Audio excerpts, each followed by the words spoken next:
Hello friends, आप सभी का स्वागत है एक नई क्लास में। दोस्तों, इस क्लास में रीजनिंग के प्रैक्टिस सेट को सॉल्व करेंगे। यदि आप railway group D, SSC GD, Delhi police constable, UP police constable, MP police constable या फिर यूपीएसआई की तैयारी कर रहे हो तो यह प्रैक्टिस सेट आपके लिए काफ़ी इंपॉर्टेंट है। और इस प्रैक्टिस सेट में दोस्तों उन्हीं क्वेश्चन कवर किया गया है जो कि आपके एग्जाम्स में 100% जरूर पूछे जाएंगे, इसलिए क्लास को पूरा देखिएगा।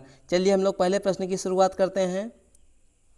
देखिए, पहला सवाल दिया गया है, दी गई श्रेणी में अगली संख्या ज्ञात कीजिए। मिसिंग नंबर का प्रश्न है दोस्तों, कैसे सॉल्व करेंगे आइए देखते हैं।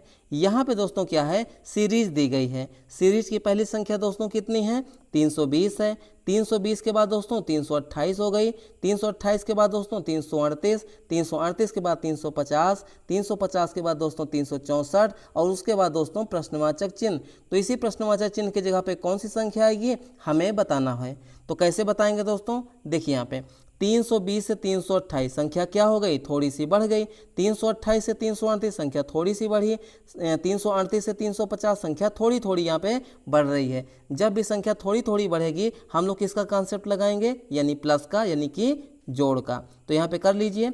देखिए 320 से दोस्तों 328 कितना यहाँ पे प्लस हुआ है, आप कहोगे +8 हो गया है, ठीक है। उसके बाद देखिए 328 से 338 कितना ज़्यादा हुआ, +10 हो गया।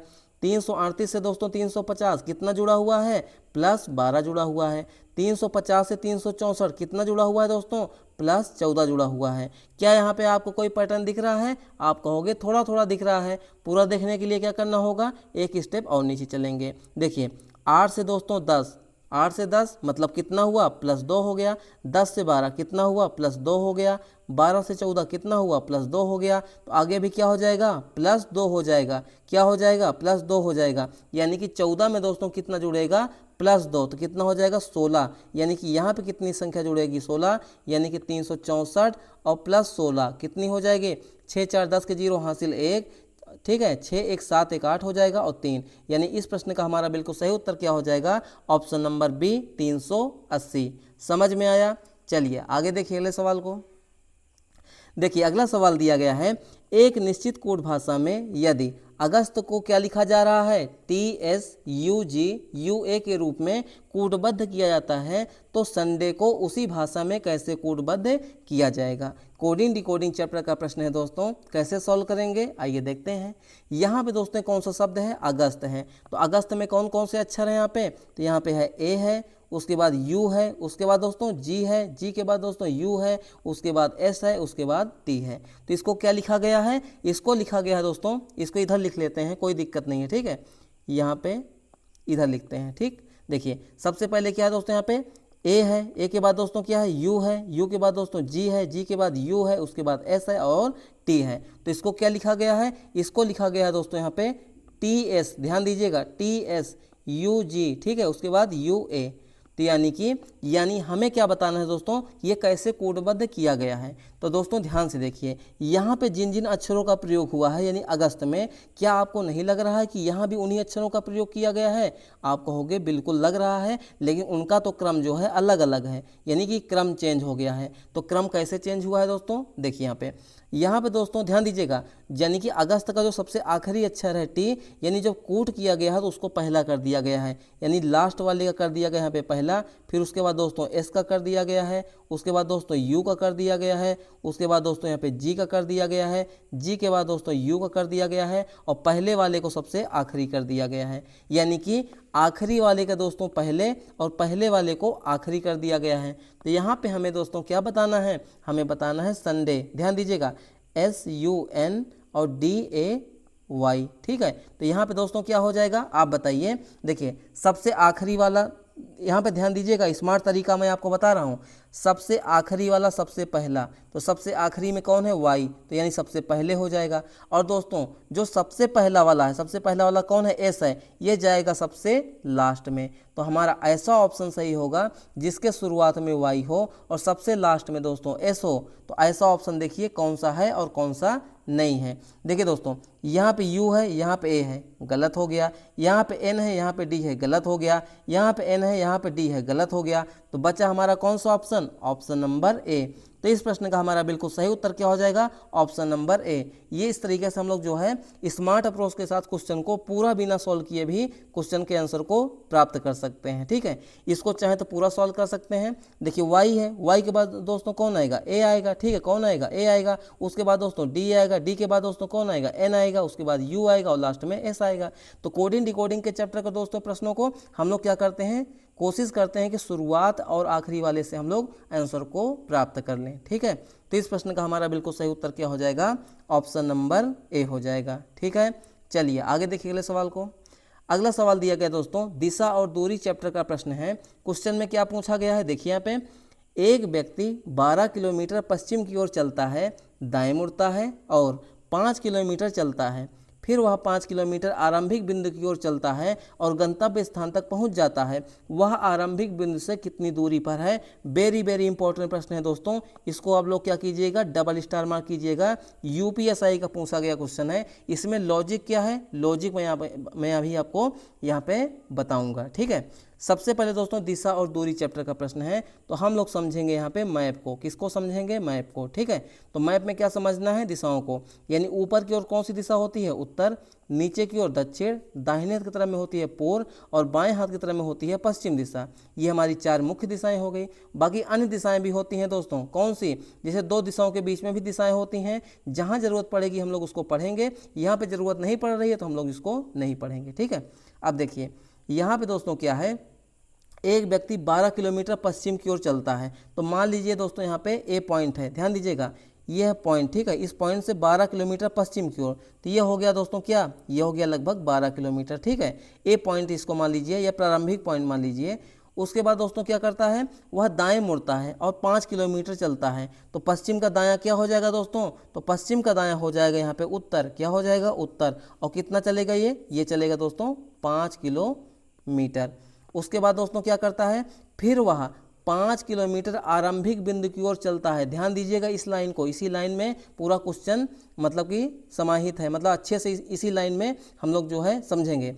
5 किलोमीटर आरंभिक बिंदु की ओर चलता है। तो आरंभिक बिंदु का मतलब क्या हो गया, यहाँ से चलना शुरू किया और यहाँ पे पहुँचा हुआ है। तो आरंभिक बिंदु का मतलब दोस्तों क्या होगा, ऐसे चलेगा। ठीक है, यानी कि ऐसे आकर ऐसे आएगा कि डायरेक्ट आएगा, तो यहाँ पे दोस्तों डायरेक्ट आएगा यानी ऐसे आएगा। और कितना चलेगा दोस्तों, ये 5 किलोमीटर चलेगा। किधर, प्रारंभिक बिंदु की ओर, यानी कि ये कुछ दूरी दोस्तों यहाँ पे तय किया है। ठीक है, यानी कि लगभग 5 किलोमीटर की दूरी। तो हमें दोस्तों 5 किलोमीटर, आप कहोगे ये तो 5 किलोमीटर पूरा हो जाएगा ना, नहीं दोस्तों, यहीं पे लॉजिक है।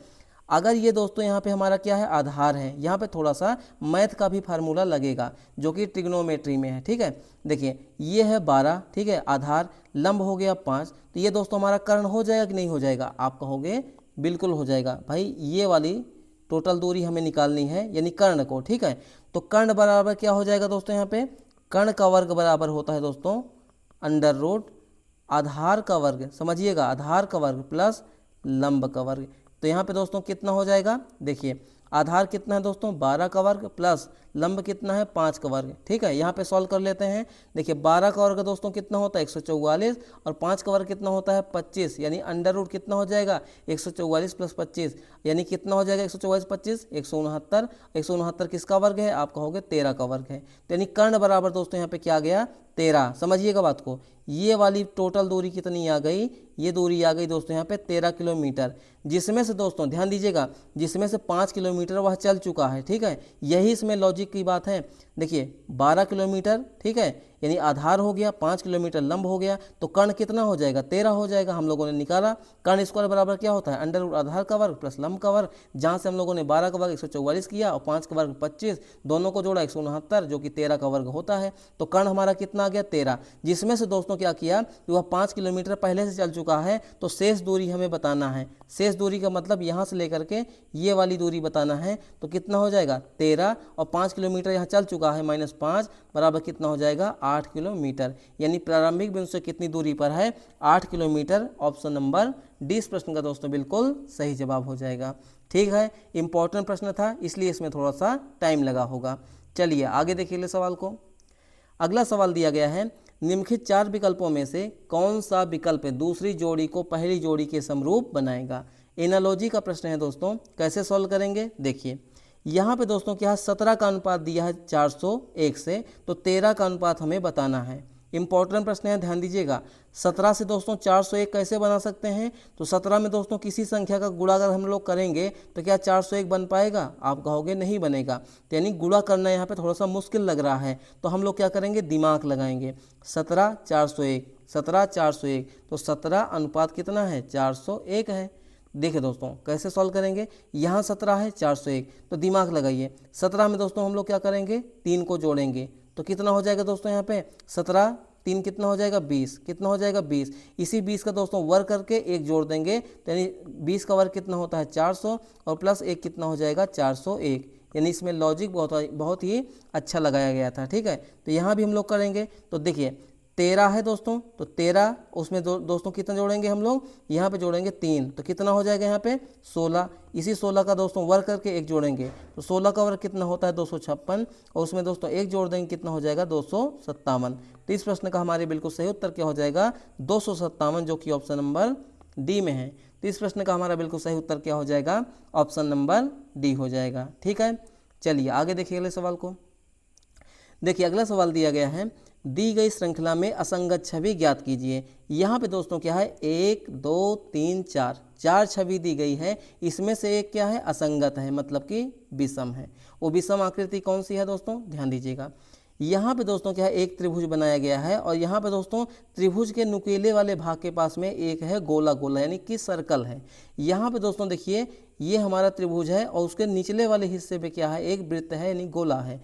यहाँ पे दोस्तों देखिए ये त्रिभुज है, उसके नुकीले वाले भाग पे क्या है, यानी गोला है। यहाँ पे देखिए दोस्तों एक त्रिभुज है, उसके नुकीले वाले भाग पे क्या है, गोला है। तो ध्यान से देखेंगे दोस्तों, इसके नुकीले वाले भाग में गोला है, ठीक है, यानी पहले वाले में। तीसरे वाले में भी नुकीले वाले भाग के पास गोला है, ठीक है। उसके बाद दोस्तों चौथे वाली आकृति में भी नुकीले वाले के पास गोला है, लेकिन 2 वाले के पास दोस्तों नहीं है।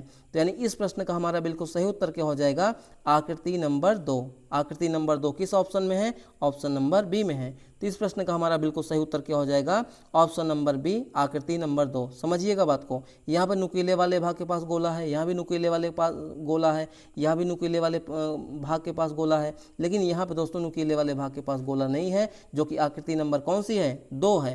तो इस प्रश्न का हमारा बिल्कुल सही उत्तर क्या हो जाएगा, ऑप्शन नंबर बी हो जाएगा। ठीक है, देखिए अगला सवाल दिया गया है, निम्नलिखित संख्या अनुक्रम में ऐसे कितने एक हैं जिनके ठीक पहले 7 हैं। यानी यहाँ पे हमें दोस्तों क्या बताना है कि ऐसे कितने एक हैं, मतलब संख्या एक है जिनके ठीक पहले कौन है, 7 हैं। तो आइए देखते हैं यहाँ पे। देखिए सबसे पहले दोस्तों देखिए 1 है 7 है, यहाँ पे दोस्तों 1 मिल गया, ठीक है। यहाँ पे दोस्तों 1 7, यहाँ पे 1 7 है क्या, मतलब 1 के पहले क्या 7 है, नहीं है दोस्तों। आगे चलिए, यहाँ 1 3 7 है, नहीं है। उसके बाद दोस्तों देखिए यहाँ पे 1 6 7 है, नहीं है, ठीक है। कुछ मिस्टेक हो रहा है क्या, हमें यहाँ पे दोस्तों 1 हो जाएगा, कहाँ पे, ध्यान दीजिएगा, 1 हमारा छूट गया ना, यहाँ पे हो जाएगा, कहाँ पे, ये है दोस्तों, देखिए ये, ठीक है। उसके बाद दोस्तों देखिए यहाँ पे 7 है, यहाँ तो नहीं होगा। उसके बाद देखिए यहाँ पे 1 6 7 है, ये वाला हमारा नहीं होगा, लेकिन ये वाला तो हो जाएगा ना, ये वाला भाग हो जाएगा, बिल्कुल हो जाएगा। आगे देखिए यहाँ पे 7 है लेकिन 9 है, ये नहीं होगा। यहाँ पे 1 3 है, यहाँ पे 1 3 है क्या, नहीं, 1 3 है, गलत हो जाएगा। यहाँ पे दोस्तों देखिए ये वाले हमारा हो जाएगा, कहाँ से, 1 7, ठीक है। और दोस्तों यहाँ पे 1 7, कितने दोस्तों यहाँ पर बने, देखिए समझिएगा बात को यहाँ पे, ठीक है। एक तो हमारा ये वाला बनेगा पद, ठीक है, 7 1। कहा जा रहा है ना कि ऐसे कितने एक हैं जिनके ठीक पहले क्या है, 7 है। तो एक हमारा ये बन गया, एक हमारा दोस्तों यहाँ पे ये बन जाएगा, एक है जिसके पहले 7 है।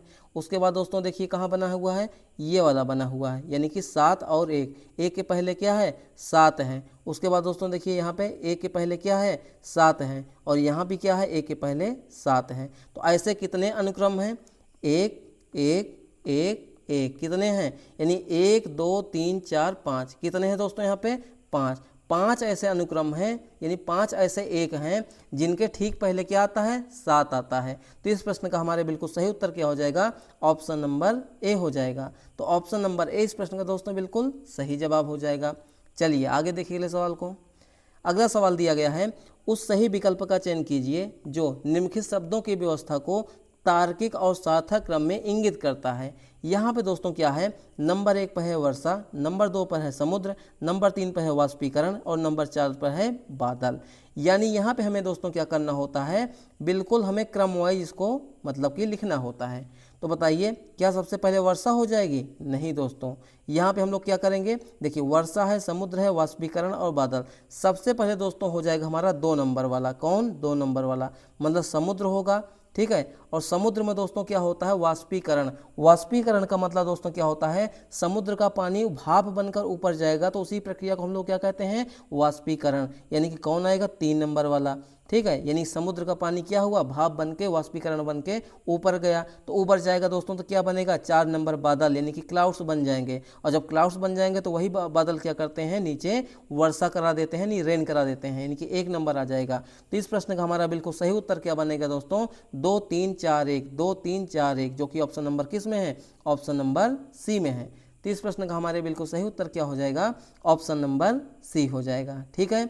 चलिए आगे देखिए अगले सवाल को। देखिए अगला सवाल दिया गया है, यदि प्लस और माइनस को आपस में बदल दिया जाए तो निम्नलिखित समीकरण में प्रश्न चिन्ह के स्थान पर क्या आएगा। यहाँ पे दोस्तों हमें क्या करना है, प्लस और माइनस को ही बदलना है। तो यहाँ पे करना है माइनस और यहाँ पे करना है प्लस। तो हमारा यहाँ पे क्या बना, देखिए 245, ध्यान दीजिएगा, 245 भागे 7 गुणे 12 और माइनस क्या हो जाएगा 46 और प्लस क्या हो जाएगा 59। तो यहाँ पे दोस्तों हम लोग क्या करेंगे, बोर्ड मास के नियम को लगाएंगे, यानी कि कोष्ठक के नियम को, ठीक है। तो यहाँ पे क्या हो जाएगा, 245 में दोस्तों 7 से भाग देंगे, तो 7 से भाग दीजिए, 7 या 21 हो जाएगा, 3 बचेगा और 7 बचे 35 हो जाएगा, ठीक है। गुणे 12 माइनस कितना हो जाएगा 46 और प्लस कितना हो जाएगा 59 हो जाएगा। 35 और 12 को गुणा करेंगे कितना हो जाएगा, 12 पंचे 60 के 0, हासिल कितना हो गया 6, बढ़ती हैं 36, ठीक है। बढ़ती हैं 12 पंचे 60, हाँ बढ़ती हैं 36 और 36 से कितना हो जाएगा 42, 420 हो गया, माइनस 46 और प्लस कितना हो जाएगा 59। प्लस वाले को जोड़ेंगे और माइनस वाले को घटाएंगे, 420 प्लस 59 कितना हो जाएगा 479, कितना हो जाएगा 479। 479 में से 46 घटाएंगे दोस्तों कितना हो जाएगा 433। 9 में से 6 गया 3 हो जाएगा, 7 में से 4 गया 3 हो जाएगा और दोस्तों यहाँ पे 4 उतर जाएगा। तो इस प्रश्न का हमारा बिल्कुल सही उत्तर क्या बनेगा 433, जो कि ऑप्शन नंबर किस में है, ऑप्शन नंबर बी में है। तो इस प्रश्न का बिल्कुल सही उत्तर क्या हो जाएगा दोस्तों, हमारा ऑप्शन नंबर बी हो जाएगा। चलिए आगे देखिए अगले सवाल को। अगला सवाल दिया गया है, यदि परसों सोमवार होगा, ध्यान दीजिएगा, यदि परसों क्या होगा, सोमवार होगा, तो आज से 50 दिन पहले सप्ताह का कौन सा दिन था। दोस्तों यहाँ पे देखिए सोमवार होगा, भविष्य का दे करके भूतकाल का पूछा गया है, क्योंकि लास्ट में क्या है था। तो कैसे सॉल्व करेंगे, देखिए यहाँ पे दोस्तों क्या कहा जा रहा है कि यदि परसों, ध्यान दीजिएगा, यदि परसों क्या होगा, यानी कि सोमवार होगा, क्या होगा, सोमवार होगा, ध्यान दीजिएगा अभी हुआ नहीं है, सोमवार यानी मंडे होगा।